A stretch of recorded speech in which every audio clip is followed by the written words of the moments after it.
Derrota de Paraguay. 1-0 con un penal en el 93, fallando ocasiones nosotros, y un Piris que tuvo un partido para el horror, para el olvido en cuanto a su ingreso. Bueno, un punto de 6, un planteamiento que yo considero que no funciona del todo, que no terminamos de conectar, y vamos a ver qué análisis le podemos hacer a este partido. Vamos con la intro y con el análisis de la derrota de Paraguay.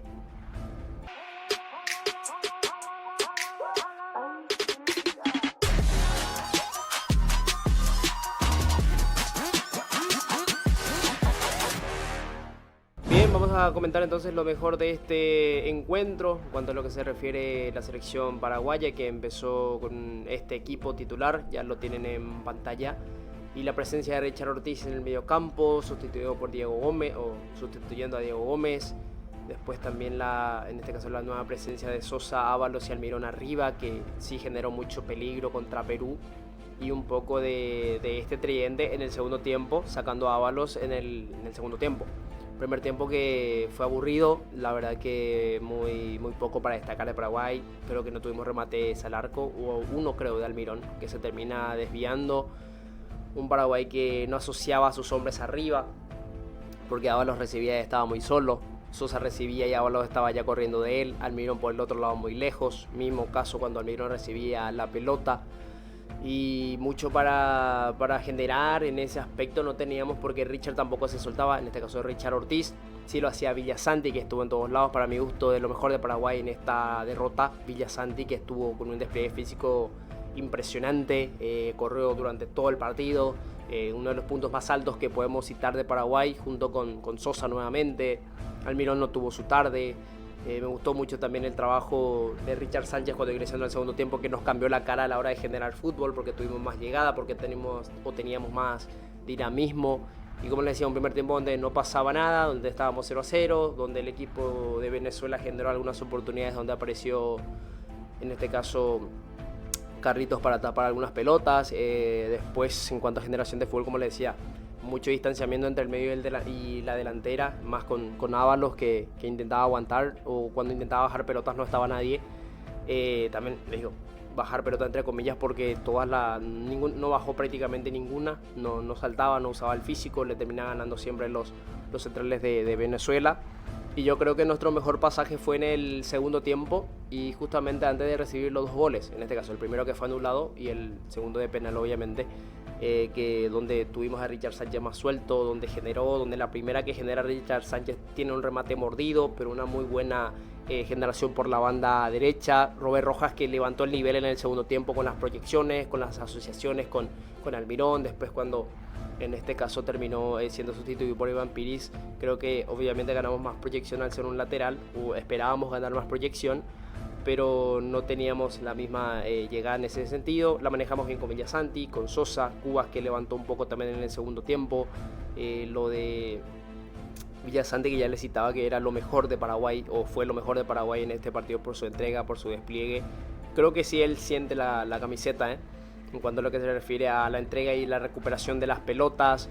Un equipo de Paraguay que era muy predecible, digo bien, por el tema de que, claro, buscábamos con las delanteras, pero después no estaba nadie en este caso para el aguante, para la asociación. En este caso, cuando salió Ábalos, ingresó Cocolizo, en este caso Carlos González, pues yo quería ver un Robert Morales, o quería ver 2 delanteros, Ábalos y González. Me parecía bien, porque yo, por ejemplo, no soy fan de Carlos González dentro de la selección, pero me hubiese gustado ver un Ábalos González con más peso, o sea, no sé, sacarlo a Cuba, porque Villasanti estaba corriendo todas y estaba recuperando, y lo tenemos a Villasanti ahí en un doble 6 o un doble 5, y por los costados a Sosa y Almirón, y arriba obviamente 2 hombres. Pero sabemos que tenemos un entrenador que va a muerte con su idea, que no cambia prácticamente el esquema. Inclusive cuando ingresa Kaku Gamarra no ingresa de media punta, ingresa como un extremo, en este caso por el sector derecho donde estaba jugando Almirón, y manteníamos el sistema.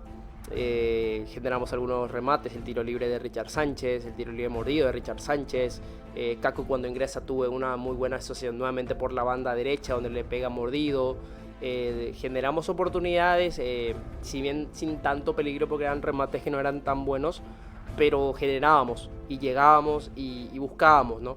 Y mientras teníamos el primer pasaje de gran fútbol, pues aparece ese primer gol que lo terminan anulando por mano. Para mi gusto muy bien anulado porque encima se le cae en la mano y también yo veo una falta, esto ya cada uno lo va a interpretar, sobre Iván Piris que lo desplaza con el brazo y ahí es donde la pelota cae por la mano y está bien anulado para mi gusto y ahí es donde, bueno, pasaba el susto y nosotros, bueno, a volver a intentar, a volver a buscar, cosa que lo estábamos haciendo. Venezuela con muy poco en ataque, quiero decir, no fue un equipo tan intenso en cuanto al ataque se refiere, salvo algunos que otros corners que venían ganando y como les decía las intervenciones de Coroner en el primer tiempo.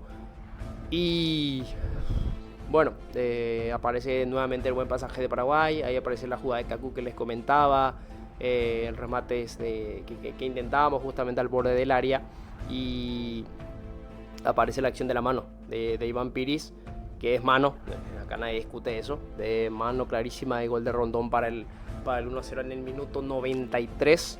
Pasó lo mismo en este caso en cuanto al cobro de un penal para Venezuela en el último choque por eliminatorias en Venezuela. En aquella oportunidad había ganado 1-0 y Anthony Silva había tapado ese penal, pero ahora el que convirtió fue Rondón y creo que es el mismo árbitro inclusive, pero acá nadie discute la mano está bien cobrada. Lo que sí objeto un poco en esta jugada es que Gómez se enreda con uno de los delanteros, uno de los atacantes de Venezuela y creo que lo sujeta y le termina convirtiendo falta, no sé, solamente pasaron una vez la imagen. Y capaz de ahí si Gómez tenía un poco más de presencia, él mismo hubiese rechazado esa pelota porque detrás de él termina ocurriendo la jugada donde Piris en este caso termina recibiendo esa pelota en la mano y el cobro que fue correcto. Se tardó un poco en la revisión, se estaba jugando el partido y después se hizo el parate y cuando ya se paró ya uno decía, bueno, esto va a ser penal y lo era, porque en el momento exacto que pasa la jugada de la mano ya me parecía y esto se va a revisar en un momento más, decía yo. Pues bueno, lo terminan cobrando y una derrota que obviamente duele. Venezuela que suma sus primeros 3 puntos después de haber caído 1-0 ante Colombia. Ya tiene más puntos que nosotros. Ecuador que tenía menos 3 hoy ganó y subió a 0 puntos. Bueno, ganó entre comillas porque sigue teniendo 0 unidades, pero está uno solo de nosotros. Y nosotros tenemos un combo malo porque no ganamos de local y no pudimos rescatar nada de visitante. Y además, si rescatábamos un puntito hoy, creo que igual era un combo lamentable, desastroso. Y creo que hay que hacer ciertos cambios. Para mi gusto el 4-3-3, por más que sea un muy buen esquema, que sea muy lindo de verlo y con extremos, creo que no funciona. Cuando lanzamos centros, Ábalos no agarra una y los centros son pasados y los extremos se tienen que cerrar, sea por derecha o por izquierda. Y es donde yo digo que tenemos que jugar un 4-4-2. En su momento Paraguay jugó un amistoso donde jugó Jesús Medina, donde jugó Derlis, donde jugó Enciso y donde jugó Almirón. Y jugamos con un 4-4-2 y si bien no teníamos hombres grandes en el área, creo que tuvimos un mejor pasaje de fútbol en cuanto a la generación porque llegábamos con más hombres al área. Los volantes, si bien no se soltaban tanto, alguno que otro estaba pescando y otro siempre cubriendo.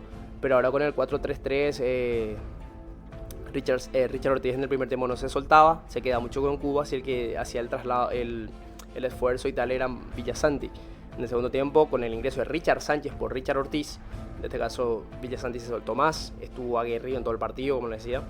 Y también Richard Sánchez obviamente se hizo más ofensivo. Cubas quedaba en el fondo con los defensores y de vez en cuando iban los laterales para la proyección. Pese a todo esto, igual considero el delantero centro está muy solo. Primeramente Ábalos, que creo que en cuanto al portento es el más importante para que le lleguen las pelotas, pero igual estaba muy solo.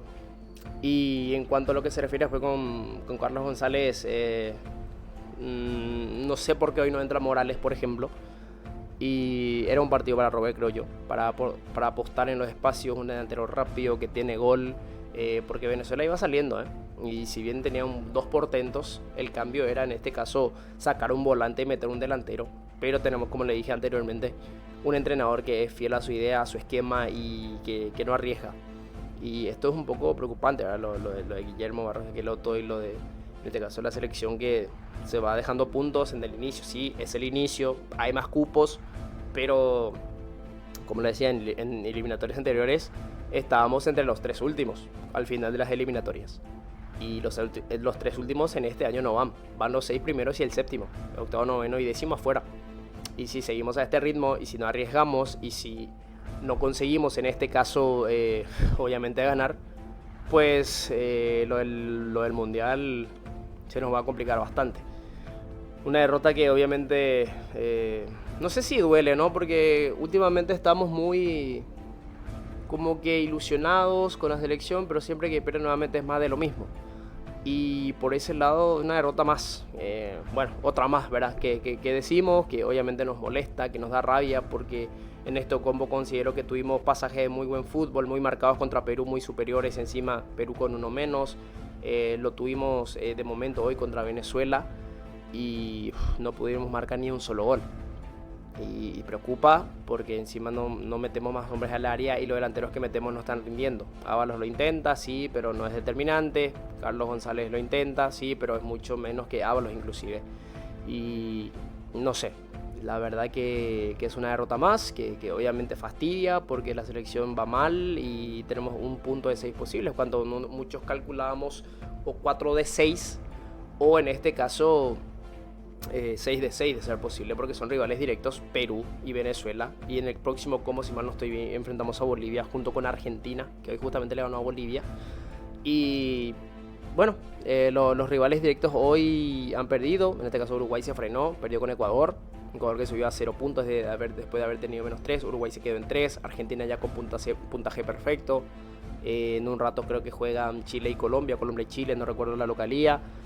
Perú que recibe a Brasil, donde esperemos que Brasil evidentemente siga y que se vaya directamente, porque acá siempre calculamos que Argentina y Brasil son los que se van a ir ya directamente picando en punta, y después metes ahí a un Colombia, a un Uruguay, un Ecuador si despierta, y nosotros obviamente estamos frenándonos, los rivales directos están dejándose puntos y no estamos aprovechando, así que una derrota más, un punto de 6 posibles en el primer combo de eliminatorias rumbo al Mundial 2026. Y sin más que decir, los invito a dejar su like. Si son nuevos por el canal, los invito a suscribirse. Si les gusta este video, les pido que dejen su like, su comentario. Vamos a debatir un poquito también en los comentarios. Pero mucho que destacar, más que Villasanti, que para mí fue un gran despliegue. Richard Sánchez, que nos dio otra soltura en el medio.